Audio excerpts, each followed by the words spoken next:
My topic today is about the democratization of immersive content creation. I have a lot of time, so I take the liberty of keeping it quite casual in that way that I want to take you through our story and explain the phenomenon of democratization of content creation through the journey that we had.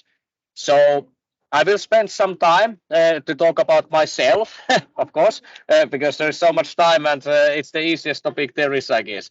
But nevertheless, my own history is in human resources. I used to be a human resources consultant, and after that, I was around 6 years a human resources entrepreneur.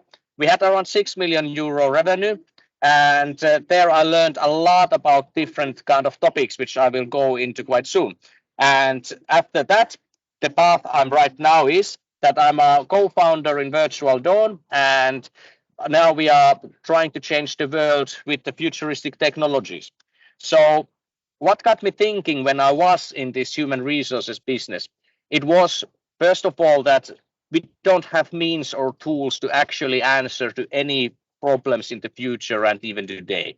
So I got kind of tired of the idea that, okay, we are trying to find workers for different tasks. Would it be from the dishwashing jobs to engineering jobs and whatever? But everybody knew. That there is a problem, but no one did anything to it because no one wanted to pay for training. The person who goes to work, they are not supposed to pay for it. The schools don't have time to train the people so fast, and then the businesses don't want to pay for the training. And to make it even more complicated, it is that the training and such things needs to be done super fast and super efficiently because the world went into a fast mode, and then the things that we have around us are still on the slow mode. Institutions like education sector and many things that we are thinking and living in, they are still built on a different era, but the world with the capitalistic competition has already stepped forward a lot. And to solve these problems, that how could we be more faster and be more agile? Would it be work training or whatever else? It has to do with democratization of content creation, because creating whatever, would it be training or games or such, it needs to be democratized to make it as easy as possible to answer to the needs of the today and the future. So that's why I kind of decided to change my career and go on this path that I've been quite a long time right now. Because, of course, I'm aware that it would be always good to have the real thing. It's like with the doctors, everybody would like to meet a doctor live. But if you are from Finland, they are like a white deer, you never see them. you only talk to perhaps a nurse sometimes. But of course, like I said, it would be better that everybody could meet the doctor, for example, but it's not possible. So best possible solution is virtualization. It's the same with the work training and other similar things, that it would be always best if people could touch and work with the machines and would get a personalized induction to the jobs. But that's not possible. So the best other solution is immersive training solutions. And that's the closest to the reality. And with the Virtual Dawn, we started to work on this concept that we are right now around 2017. And I put here, people probably notice what the movie is. It's a lawnmower man. It has so cool this virtual reality vision like some decades ago that I find it a bit funny how clumsy it is. But 2017, the virtual reality was still quite clumsy in a way that we didn't know what we are doing. And I don't think that many people also knew what they are exactly doing when they started to dabble with virtual reality in 2017. And I'm not talking here about some 360 videos or whatever. It's it's just watching videos close by. That's not exactly immersive training or immersive experiences that I'm talking about. I'm talking about fully 3D graphic experiences. And 2017, it was still in its infancy, and I think it still is. But that was the scene that we were standing in, that, hey, 2017, Oculus Quest is still not there, and let's see what happens. So 2019, we already came into some conclusion, like we were asking from our clients and from users that, okay, how would you like to use virtual reality, and what the people are expecting from it. And we heard that people wanted to have a meeting place. They wanted to have a world where they can go. This is a bit before the metaverse term was established by the Facebook Meta, So we were trying to kind of, people were wanting this kind of place that would seamlessly interact with different devices, and especially virtual reality devices, and you could enter that world. And still people at this point didn't talk that much about the content creation abilities in a way. They were just wanting to have a world where they can go and train and experience. So we kind of made it actually, that we made this kind of alt space style of place where you can meet, and then also you could enter the different experiences that we've done, like this industrial dishwashing simulation, and then you could kill food zombies and everything. But the thing is that even if people kind of wanted this, it was super hard for them to implement, like businesses and schools. It just doesn't happen like that, that you just out of the blue just buy virtual reality devices and just start to use this. The implementation was just too hard, which I should have already known. And then also the big problem was that to give people this kind of platform where they can go into different places and everything, you would need to have the distribution means, because practically Steam and Meta, they are controlling the distribution for VR. Meta is the bigger player there. So this wasn't possible to kind of integrate into Meta systems. So this kind of solution was not possible. So we have to teach this too. But hey, if you don't see videos, let me know, because I'm here putting videos actually. So if you don't see videos, please let me know, because now I start to play another video. So when 2021 came, you see them, right? Yeah, you see videos. Cool. So then 2021, we already knew that the democratization will be the solution, because democratizing the content creation and making it super easy solves so many things. You see here some video clips about content that people do with our SDK, which is our system that is running inside Unity, because democratization phenomenon itself is solving so many problems that virtual reality has. Like this platform we have, it's a community essentially. So if some school makes any simulation, everybody can use it. And if we do something, everybody can use it. And then we do believe that actual use of virtual reality and XR solutions, they require new way of thinking from the businesses.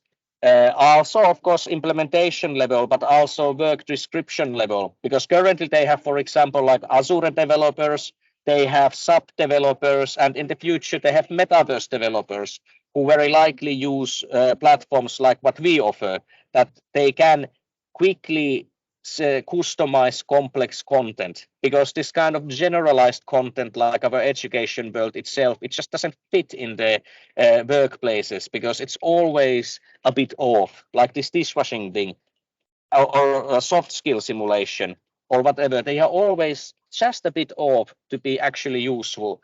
But if the business, whatever it is, human resources department or technological company or supermarket chain, if they have their own metaverse developer, they can quickly adapt and tweak this content that's very powerful in itself to fit their needs. So this is pushing the democratization even further, because it's been made easy.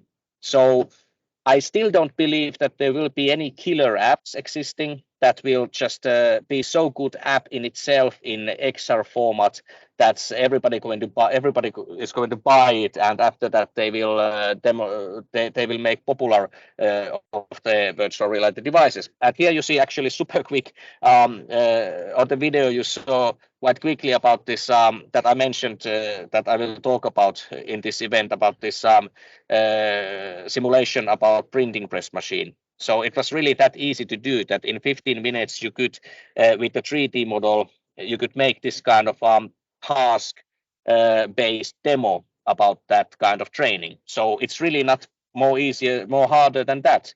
You can make a custom simulation with mission structure super fast.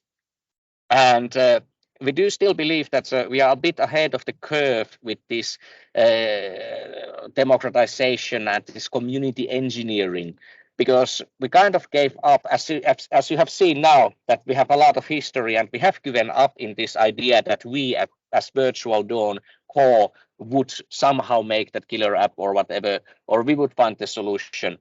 We do believe that if we enable people to create content indefinitely with relative ease, it will eventually give that kind of killer app types that are very useful and very usable and very adaptable.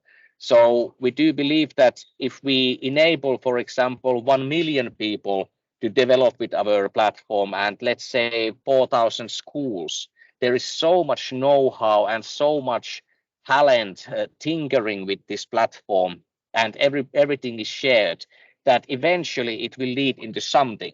And this kind of resources that I'm talking about are impossible for us, of course, to hire, and super hard for almost anyone to hire. So this is kind of I would say that quite new take on the topic.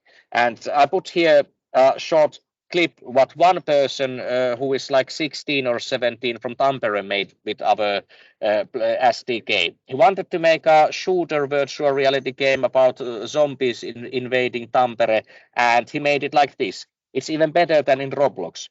You know, we don't care what people make with our system, we just like that they do. So he started to make this, and it's quite high end, believe it or not, because it's running on the Quest 2 and it has a lot of different characters. But and also a little bit more examples. Here is like what Helsinki XR Center made with our SDK with professionals, because like I said, many people use the platform, and also Metropolia Helsinki XR Center, they are also using it. So they made this kind of soft skill simulation about getting rid of fear of presentations and learning how to make presentations to a group of people with vision, this kind of evaluation, that it tells you that where you are looking, how you are moving, and it's very powerful tool to learn about yourself also. And all this with the power of democratization of content creation, and now anyone can start from here. Like one team, which is partly the team who made this, they want to make a karaoke video game with this. So you can repurpose everything indefinitely. And voila, democratization, everybody say together. So it's like this kind of approach where you can just use the mega trend to make more. And here is other game that's made by TREDU students. They are also underaged. So I'm just saying that people also use this who are not fully professional developers, and they are making this kind of virtual reality game where you have to go higher and higher. And this is very much liked by Meta and Pico. And if there will be a good demo about this, they might even give money for it. And this is made possible by the fact that there is like, let's say, already 16,000 lines of codes that we have curated and created partly by Virtual Dawn, and around 20 different simulation and games that we put there that you can repurpose and recreate. So you can quickly make this kind of quite fancy demos. So, still talking about this Printmaster that I mentioned quite briefly, it's a good example about this more industrial topic. Because this was originally asked by TREDU from Tampere Vocational School for us to make to Hololens 2, which is mixed reality, and to VR device. So they first commissioned it, and we did agree that it goes as part of our academy. So other people can also now make a HoloLens 2 simulation, which is highly gamified and complex. You know, it's like I haven't seen personally this kind of fun to play HoloLens apps. Actually, I haven't seen many HoloLens apps anyway because there isn't any, but this is probably one of the best of them, I dare to say. But this is a good case example that now if someone would like to perhaps make some HoloLens 2 experience, they could repurpose this that has been created and perhaps make their own adventure, perhaps even use the similar characters to further enable it. Because I don't think that HoloLens especially and many other virtual reality platforms are going to be big if they don't have content. And we are trying to make people to create good quality content, which will make people more able and more interested of the devices itself, because you don't do anything with the device without any content. Like HoloLens 2 is an example that has problem with this lack of content in a way. But I have also a good half ending for this story that I mentioned that our big library of simulations like this education world, that it's not flying in a way, but we did find eventually a good target group for this kind of big library of simulations that give you an idea about how the real life works. And one of them is actually the rehabilitation of the prisoners. You know, in Finland, they are now piloting our simulation library with the prisoners, inmates who are being released from the prison. Because for them, it doesn't matter if it's exactly a device called VFX 1.5 or VFXP 1.6. So it's close enough, you know, because they are not actually training for any specific workplace in itself, but they just need to know how one of those workplace devices functions. So it's very good for this getting to know how the society functions in the working life, and also for the people who are, we were in Taloussanomat and many other news outlets about this Inner Visions game that we made with the DIAC. It's this kind of game that enables you to learn how to ask help. So it's also one target group that this kind of big library of simulations functions. The young people who are not yet in psychiatric help, but they do require some kind of support to get them from this isolation and getting too deranged and too much in a stray. So it's a very, very good way for them to have some kind of idea what happens outside of their studio where they have been playing video games and drinking beer for last 10 years. So it's for this kind of uses, it fits very well, and I think that it will become relatively big there eventually. And now I want to, because I have nicely time, so I want to dive in a little bit to the concept of the democratization itself. You know, I know that I talked about democratization a lot in industry and B2C related context, but I would like to discover with you a little bit that how at least I see the whole thing about democratization, because I use myself again as an example. I'm around 35, and for example, music. I found music like quite late. I always played a little guitar, but then when I was like 28 or something, I decided that okay, how do I make music? You know, I was thinking that how easy it is, and it's insanely easy. It's democratized. You just buy, let's say, for 200 euro, you buy some kind of software that you can use, and you get keyboards immediately there, synthesizers, and then I bought a separate synthesizer and learned to play it badly but good enough that I can make some music. And I learned that the whole music industry is in a way very democratized because it's easy to get into it and you can unlimitedly practice and train. And also the game creation, because I love creating, and then I was very happy that we at Virtual Dawn went into this direction, that we make it easier for people to make complex games. So I was also learning a little bit about that. So I think the democratization is in its essence something that enables us to be a bit more than we even should be.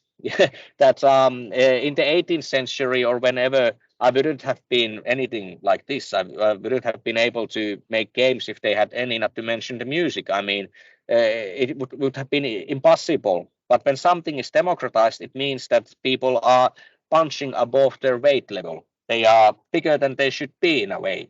And what is content? You know, democratization of the content creation. Content is everything we don't need. I like that definition. It's not mine, it's Paul Graham's. he thought it this way that okay, whatever is that is not essential, it's content like Mona Lisa, my talking, and other simulations. So it's a very broad distinction of content, but content is what you get. And I do believe that this kind of will to create, will to express yourself, and such, it's so powerful human emotion that it's driving the mankind forward. You know, there is this AI that people talk about now. It's also part of the democratization move. It enables people to make art. It enables people to make movies. It enables people to make many things. So it's so strong psychic drive that we have, this will to create, that it will go into its zenith at some point. That we can make super complex things almost with the mind power. Because whatever humanity wants to achieve, it will achieve it. And this is one of the strongest emotions that I at least can come up with. But also it means that there is a content inflation because like with the music, when there weren't that many musicians in general, it was quite specific thing, like storytelling in ancient France, if I can say so. In the Celtic times, there were druids. Druids had the monopolization of their stories. They didn't write them down. They didn't want to write their history into a paper because they would lose their position as a storytellers. You know, the druid caste was talking ancient stories, and that's that way holding their social status. And currently, stories are written so easily. There is a printing press machines. Music is done all the time. Video games are also actually quite democratized because there's like thousands of new games every day. Spotify has like thousands of new songs every day, and it creates certain level of inflation to it, which I don't see as a problem. I see it as a good thing actually, and but it might also like repurpose the mediums itself. Like you might read news, you are reading news from some news outlet, but you kind of are reading ads. So newspapers are kind of ad companies that are using news to sell you stuff. And in YouTube, they use the content creators themselves to sell more ads. So it kind of makes us to look at the things a bit differently. That things that used to be something are being repurposed into new formats and new mediums. And sometimes the content might even have negative value when, for example, content creators start to ask money from their fans. A bit like in old times, there were these Patreons, and now there is this Patreon platform that makes it easier to pay for your favorite content creators for arts and everything. So sometimes the content creators even buy audiences, and we are actually a little bit to blame here too, because we are giving our content that's education related. We give it for free to people, individuals. You know, whatever we do is often free, especially for individuals, because we think that learning is for everyone. But that's where we also inflate the value of the content because our content is quite good in the end. So it kind of gives a pressure to other people who try to make it as a business. So when you make something free and some people try to make their money with it, it's not always fair. But I'm not the person who is taking a big stance what is fair or morally right, because sometimes doing something for free sounds like a nice thing, but it also has like a bigger impact in a bigger picture, so to say. So it's like a little bit double-edged sword. But the thing that I try to elaborate for you is that when something is democratized and made accessible for everyone, it's always breaking the former structures and how things were established before. And they might be already changed, but we just don't call them with their current words. Like I referred earlier to our relatively old structures in education and such, and how difficult it is to, in a very fluent and fast world, to stay up to speed with the changing world with old structures. And in the end of the day, it's about the psychic power, what I mentioned about this, that we just love it. We love to do it. We love to express ourselves in general. And that's why we do music and we take photos and we make games. And yes, when it can be done by many, it's transforming. And this transformation, when we talk about metaverse, for example, that's like this kind of a big mixing pot of different visions and ideas and new ways of doing things. We are talking about DAO, we are talking about like the decentralization, and we are talking about this democratization, AI, and such things. And I think that the metaverse in itself, if we ever get there, of course, people can say that there is already metaverse, there is Roblox, there is whatever, there is internet. But in my perspective, you know, if we are using a word metaverse, then it should mean something else we have today to make any reason to even talk about it today. So for me, the metaverse is some kind of next level of things which is running differently. And I think that the democratization in there in this metaverse concept is super important because I like the idea of giving the power to the people in a way that there is like a there should be, at least with the democratization and metaverse phenomenons, there should be this kind of possibility for new way of monetization, for example, that the people could create more fluently and could change their work to money more easier, and perhaps even people could sell their own data to the companies rather than the people would be just data harvesting targets. So it will lead into this kind of world where there is like faster creation and also open platforms, because I love Roblox, you know, don't get me wrong, but Roblox, at least before they went to Meta, I don't actually know how they are now functioning when they work with Oculus Quest, but they used to be closed ecosystem in the end, that you could create their awesome things, but you could only commercialize them inside of their ecosystem. But I think that this kind of thing that we are doing at Virtual Dawn, where it's kind of agnostic about where you commercialize the content, you can make it into Steam or Meta, or then try to sell it yourself. That's kind of the actual metaverse thing, that people are given this power to choose where and how they commercialize what they have. And I don't know, is there right now or in the future any super good system that enables a fluid stepping between different apps? I don't know. There are some solutions already, but none of them are actually making it so fluent and easy and cheap and achievable that it could be this kind of metaverse protocol or whatever.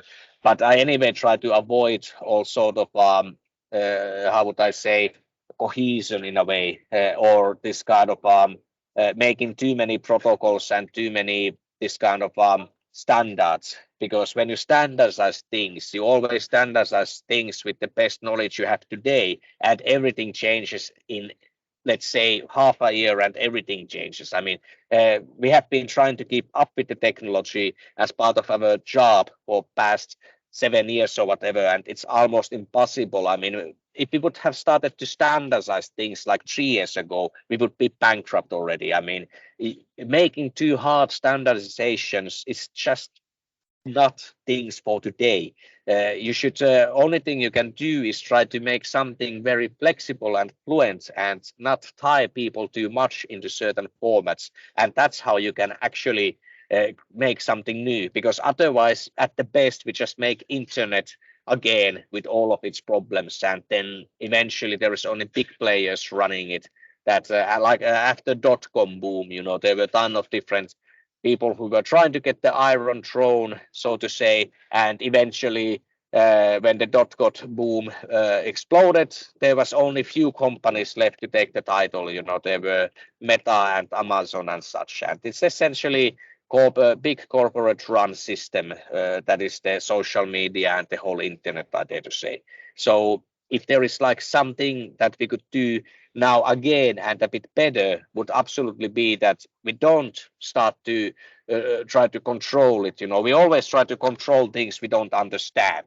That doesn't need that wasn't needed slide, but what we really should do is that we give this kind of metaverse time to breathe and let people build it. New generations do learn to express themselves in a new way. They are in a way more better position than I was and many of you was. It's they have tools and means to do things and express themselves that we couldn't have dreamed of. And they are the people who are using the metaverse platforms, and they are the people who should build it. Not that we people who have been in industry for a while and have some kind of titles. We shouldn't kind of meddle with it too much. The best thing we could do is that we offer people possibility to express themselves and some platform for it and see where it leads to. But of course, it's just my opinion, but here I'm talking, and I will soon change actually the dialogue. Don't worry, I'm a bit. I will finish this a bit before 45 minutes, so we can have a bit more time to talk if anyone wants to. But definitely, I just underline these things that are close to us, like movies actually, and the gaming. That they are like the industries that are going to be very heavily impacted as an industry by this phenomenon. The movies are so close of being like democratized that we don't even know with AI, and I think that it's going to happen quite soon, and it will also create a lot of new jobs and make old jobs a bit not relevant unless the people are ready to change with it. But this doesn't change, everything is done always by a person with passion. Hopefully, if you don't have people working for you who are not passionate what they do, they are just exchanging their hours to money, and I think it might not be the right thing to do, because we get only very likely one chance in life. It's one chance we have, and we should kind of try to use it a bit better perhaps than giving 1/3 of our life in exchange for some coins. But I do believe that it still doesn't change that in the end of the day, everything big that happens is that there is someone, some guy or a girl or whatever pronouns there nowadays exist, who likes what they are doing, and they get gear to do it, and they start to do it, and they just create it. And for this kind of people, we should pave way that they would take over the world, not guys like me. But to drive it a bit further, metaverse definitely not that you are a consumer, but you would be active participant in it. That you would be participating in it as a participant, not just as a pool of data or money to be harvested. And yeah, still few merits just in case, because when I say quite rough things, I try to also remind that we've also succeeded with something. We got Vet Excellence 2022 first place training at work, because we made this kind of simulations and concepts that enables people to make things and blah blah blah. And then we have been speakers here and there. We were top 15 in Laval as the most innovative startup, and Nordic Games I was a speaker, and in the Game Wave first time they had the event I was there too, and now we are in the Tokyo Game Show also. One of our content yeah, that nobody needs got into top 80, so that's why I'm here today in Tokyo actually. And definitely please ping me in the LinkedIn, and I have Virtually Boomer channel in YouTube, which I haven't updated in a long time, because I noticed that it's insanely hard to update a YouTube channel with everything I have on my table. But if you go there, you see some videos more about my ramblings if you like to listen to them. And I wasn't able to put here this kind of how is it called, this QR code about leave me a feedback or something, because yes, I had this little little issue today with with my timetable, because because yeah, the strike. So I think I don't have anything else to add currently. I'm like 7 minutes or something ahead of my time. I hope our business is at least few years ahead of its time, that not just 7 minutes, but today I did it like this. So please say what you were feeling, or how do you see democratization, content, where the world is going? Should we have very hard regulations? Should we try to control the beast called Metaverse, or should we try to restrict it or let it be free? What do you think, guys? Sorry about my pronoun, but this is how I speak English. So.